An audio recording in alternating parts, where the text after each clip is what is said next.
Olá, seja bem-vindo à Diversidade. Vários olhares da psicologia sobre temas importantes da sociedade. Hoje, nosso programa fala exatamente sobre a psicologia. No último dia 27 de agosto foi comemorado mais um dia do psicólogo. Um momento não só de festa, como também para parar, pensar e avaliar os caminhos que a psicologia escolheu e está escolhendo para os dias de hoje. Olhar para trás e mirar para frente. Vamos começar o nosso programa ouvindo o que a população acha que seja o papel da psicologia. Olha só.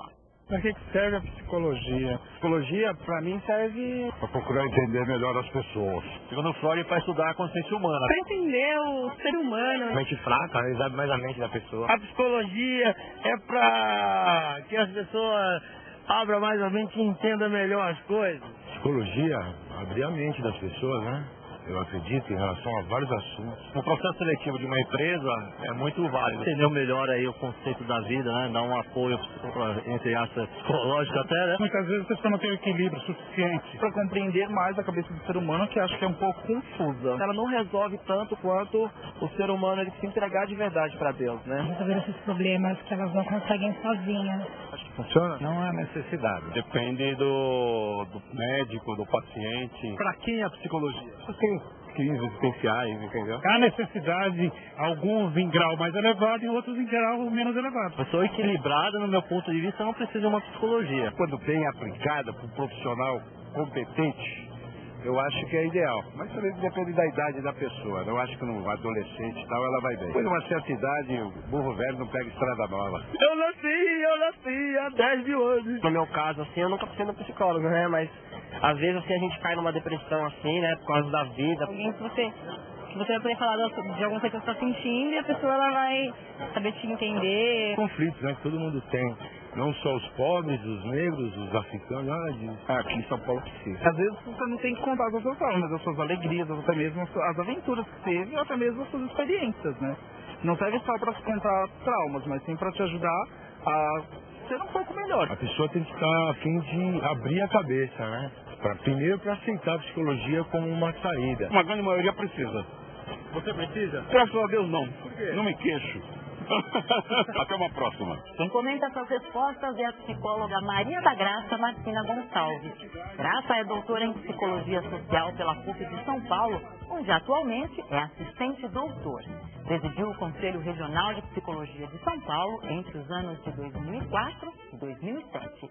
Eu acho que tem coisas interessantes. Eu acho que uma coisa interessante é que todo mundo tinha uma resposta. Eu acho que já é uma coisa que a gente deveria atentar. Mas, assim, tem um lado que eu considero que talvez é uma boa compreensão da psicologia, que é no sentido que ela é útil, ela ajuda a entender, ajuda a compreender, ajuda a pessoas a lidar com os seus problemas. E tem essa coisa de que é ainda voltada para uma noção de que é algo que é do indivíduo, né? Quer dizer, a mente, a cabeça, abrir a cabeça, algo que está lá no indivíduo que precisaria ser descoberto, entendido, enfim, de alguma forma investigado. Eu acho que isso é uma marca forte da psicologia, com certeza, mas é uma marca, né, que fica muito assim no foco no indivíduo, que é uma coisa que a psicologia acho que já superou ou já avançou, digamos assim, né? A psicologia, ela com certeza olha para o indivíduo, com certeza ela está preocupada em compreender como o indivíduo sente, pensa, se relaciona, né? Mas no sentido de pensar o indivíduo inserido em muitos contextos diferentes, em muitas situações diferentes. E acho que uma compreensão disso talvez ainda precise ser melhor trabalhada pela própria psicologia, né? Se a gente lembrar, apenas um dos entrevistados falou mais diretamente de uma aplicação, falou de seleção, então na empresa é importante, né? Acho que as pessoas ainda ficam muito focadas numa visão da psicologia que olha para o indivíduo, né? E também, acho que é uma coisa que marca quando as pessoas falam, não, eu não preciso, ainda a ideia de que o indivíduo é aquele que tem algum tipo de transtorno, anormalidade, doença, né? Quando também eu acho que a gente tem trabalhado na psicologia para superar essa ideia, né, de que os fenômenos psicológicos ou qualquer diferença nos aspectos psicológicos são doenças. A gente tenta exatamente trabalhar a ideia que não, são formas diferentes de viver, de sentir, de pensar. Existe uma diversidade imensa né, na subjetividade que tem que ser incorporada, entendida, aceita, acolhida, né, sem necessariamente significar doença ou diferença ou problema, né? Então, acho que está um pouco ainda marcada essa visão que a gente tenta superar. A psicologia fala de todas as situações difíceis, das situações de vida, fala das relações, a psicologia fala do indivíduo inserido num contexto social, e eu acho que é isso que a gente gostaria, né, que mais gente percebesse e falasse quando se referisse à psicologia. Olá, amigos. Hoje vamos falar um pouquinho sobre a memória da psicologia. O Conselho Regional de Psicologia de São Paulo e o Conselho Federal de Psicologia têm se dedicado a registrar a memória da psicologia. A psicologia brasileira vem desde aí por volta de 1900 e muita gente colaborou para a construção de uma psicologia voltada para a realidade brasileira. Tanto o Regional de São Paulo quanto o Federal têm entrevistado e têm recuperado textos importantes da psicologia. Você pode acessar o site do Conselho Regional de Psicologia ou o site do Conselho Federal. Você vai encontrar alguns vídeos e vai encontrar material escrito também. Além disso, há muita publicação, principalmente sobre esses pioneiros. É bastante interessante você verificar a participação de cada um, como isso está vinculado à própria história do Brasil nesse período. Vale a pena conferir. Sebastião, Akin e Roberta. 3 histórias, 3 psicólogos, 3 visões sobre a psicologia e a prática profissional do psicólogo. Diversidade vai conhecer um pouco da vida e do trabalho de psicólogos de 3 gerações diferentes. Um pouco da história da psicologia do final do século XX e início do XXI, contada por quem está fazendo essa história. Sebastião Oliveira Neto se formou há 7 anos e trabalha com saúde mental. Na Associação Vida em Ação, desenvolve projetos de geração de renda com usuários de CAPES de São Paulo. A Associação Vida em Ação surgiu no início de 2004. Né? Já vinham algumas discussões ocorrendo no Fórum de Saúde Mental, né? No Fórum da Luta Antimanicomial de São Paulo, no final de 2003. Uma das principais questões, né, que os usuários colocam sempre, né, é a questão do trabalho. Se a pessoa começa a ficar bem, né, tem o seu atendimento no CAPS, no centro de convivência, começa a ficar bem e tem barreiras aí no mercado de trabalho, que já tem a dificuldade toda, que não é só para os usuários de saúde mental. Então, isso foi aparecendo nas reuniões, né, no Fórum da Luta Antimanicomial, e decidiu-se fazer uma associação que tivesse como foco de trabalho as iniciativas de geração de renda. Né? Disso nasce a Vida em Ação em 2004, um grupo grande de pessoas, aproximadamente 30 pessoas que associaram de início. O sueco Akin Herman Furstenthal aportou no Brasil na década de 40. No começo, trabalhou com avaliação de pilotos de avião e até hoje está na área de recursos humanos, mas com outros profissionais. O caso é que eu faço avaliação de executivos. Quer dizer, eu não tenho nada com a psicotécnica que mede reações de trabalhadores, de pessoal de fábrica, mecânicos, não. Isso é outro departamento. Já Roberta Lemos saiu da faculdade ano passado e está numa área recente de atuação do psicólogo, o esporte. Trabalha no Instituto Ayrton Senna e ainda faz mestrado analisando jogadores de handball. Então, minha pesquisa ela é dentro de uma abordagem teórica, né? Ela é dentro do Laboratório de Psicologia Experimental, análise do comportamento da PUC, e através dessa abordagem, da análise do comportamento, eu quero ver se existem características preditivas em batedores de 7 metros. Na hora que eles batem os 7 metros, se existe alguma característica preditiva para a gente poder treinar alguns goleiros. Não apenas trabalhos diferentes, mas motivos diferentes para chegar à psicologia. Akin, por exemplo, se interessou pela área por causa de seus relacionamentos com as mulheres. Eu estava qualificado pela altura, mas não pela conversa. encontrei na biblioteca dos meus pais bastante livros de Alfred Adler, de Freud e tudo isso. Então eu engoli aquilo tudo e teve sucesso. Subitamente a minha conversa era diferente e eu me mantive vivo entre meus rivais. Eu decidi, eu estava já no segundo ano, terminando o primeiro ano da faculdade de esporte, né, bacharelado em esporte na USP. A princípio eu queria ser treinadora, fazer alguma coisa com preparação física, quando eu entrei na faculdade. E aí ao longo do primeiro ano eu achei que aquilo não ia bastar e que eu queria outras coisas e que eu precisava de alguma área que pudesse complementar o esporte. E aí eu vi que a psicologia era a área que eu achava que ia contemplar isso.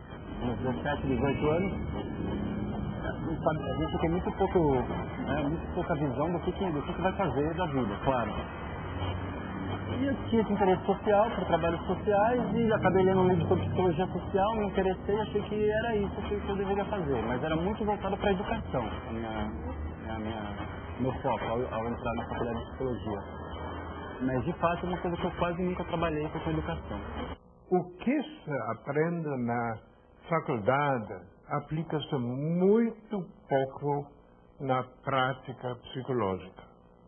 Talvez na clínica ainda eles se agarram a conceitos, a teorias, a hipóteses, mas nessa psicologia que eu faço, que é uma avaliação de executivos, vamos dizer, para isso não aprendi nada na faculdade, a não ser uma base filosófica muito larga, muito variável, cuja aplicação dependia inteiramente da minha imaginação, da minha audácia, da minha atenção dada a acontecimentos. Mudou bastante. Eu me formei há 7 anos e desde então as únicas coisas relacionadas à psicologia que eu me envolvi foi um pouco de estudo sobre a psicanálise, depois sobre em relação à psicoanálise, que não tem mais a ver com a filosofia do que com a psicologia, certamente, e com a saúde mental, com a questão da loucura e com a questão do trabalho em saúde mental. E cada vez menos eu tenho uma aproximação com textos sobre psicologia, ou com as questões da psicologia. Acho que hoje, para mim, o trabalho que eu faço não é um trabalho de psicologia, é um trabalho transdisciplinar que tem a ver com economia solidária, tem a ver com produção cultural, tem a ver com uma série de outras coisas que não só a psicologia. Acho que a psicologia faz parte aí, está no meio, né? Acho que uma das grandes coisas que a reforma psiquiátrica, que o movimento antimanicomial trouxe, é isso, é que para lidar com a loucura, para lidar com o sofrimento, né, dessas pessoas aí, usuários de serviço de saúde mental, e você tem que sair desses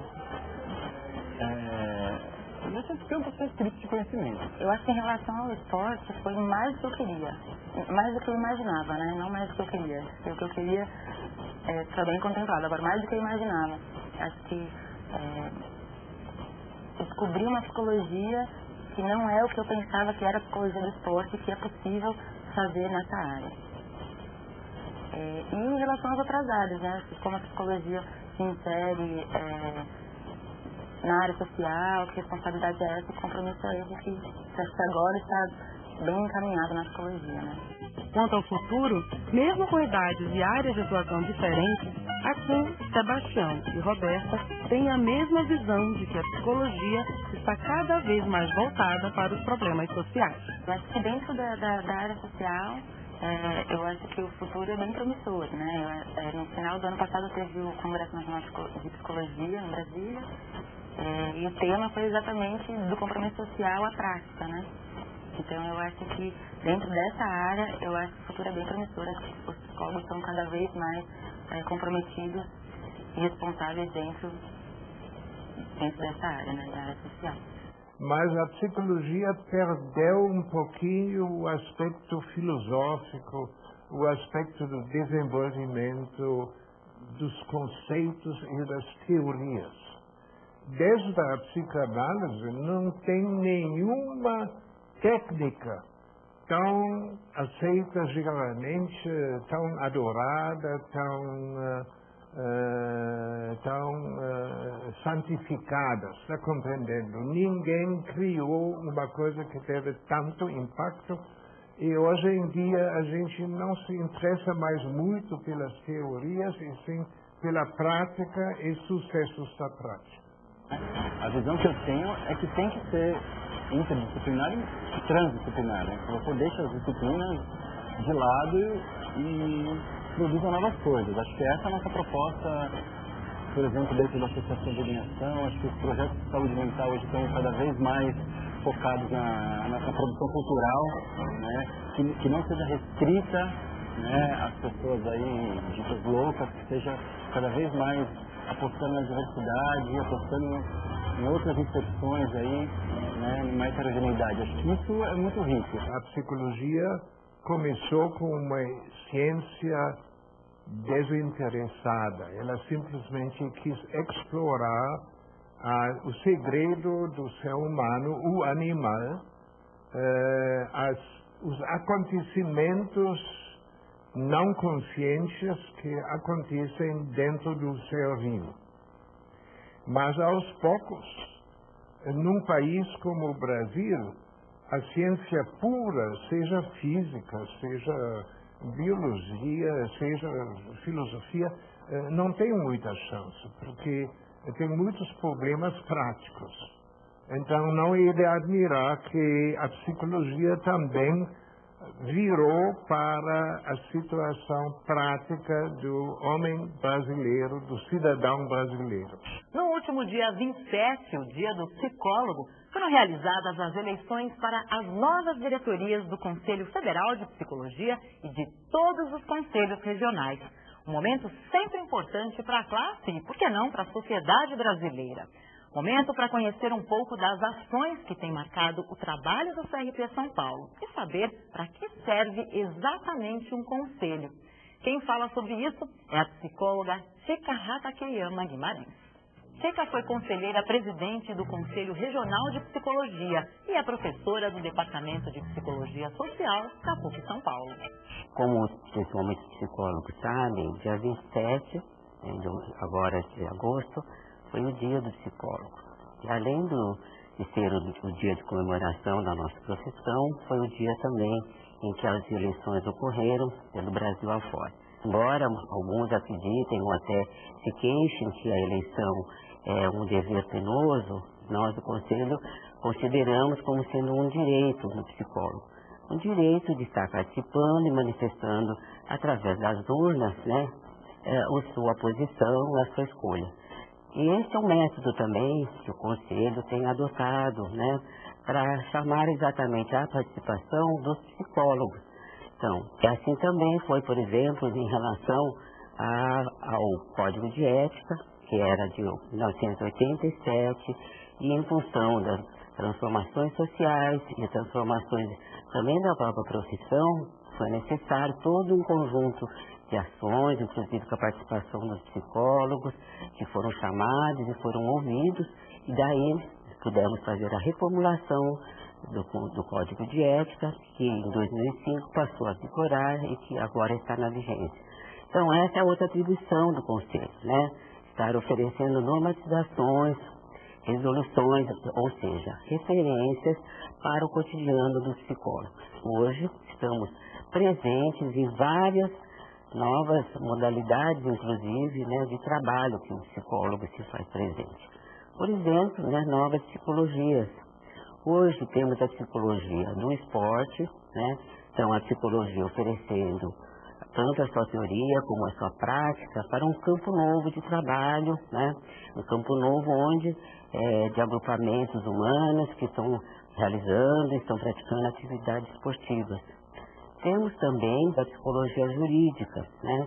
Que é uma área extremamente importante de participação do psicólogo, né? E o Conselho também tem feito ações no sentido de criar fóruns, discussões, houve um encontro que foi realizado nesta área para que assistentes técnicos e peritos pudessem estar encontrando um fórum de discussões para exatamente poder ir criando, né, novas possibilidades e trazendo essas dúvidas, suas questões e podendo estar com isso, com os seus colegas, né, também com a presença do Conselho, recebendo novas orientações para uma difícil área, que é a área da psicologia jurídica.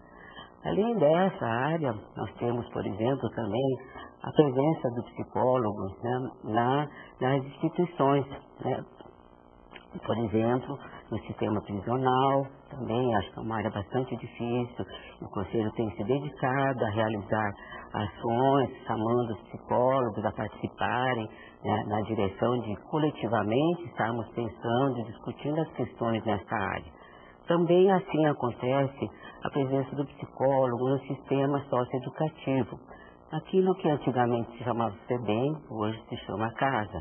Então também temos nessa área buscado chamar os psicólogos, né? E aí o psicólogo tem um novo fórum de discussões e também, no caso específico da FEBEM, ou melhor dizendo, da casa, o Conselho está também realizando fiscalizações. Fizemos 8 fiscalizações já, na medida que são instituições que temos recebido muitas queixas de violações, inclusive, de direitos humanos, então nós temos estado presentes. E aí também vou falar de uma outra atribuição do Conselho, que é de fiscalização.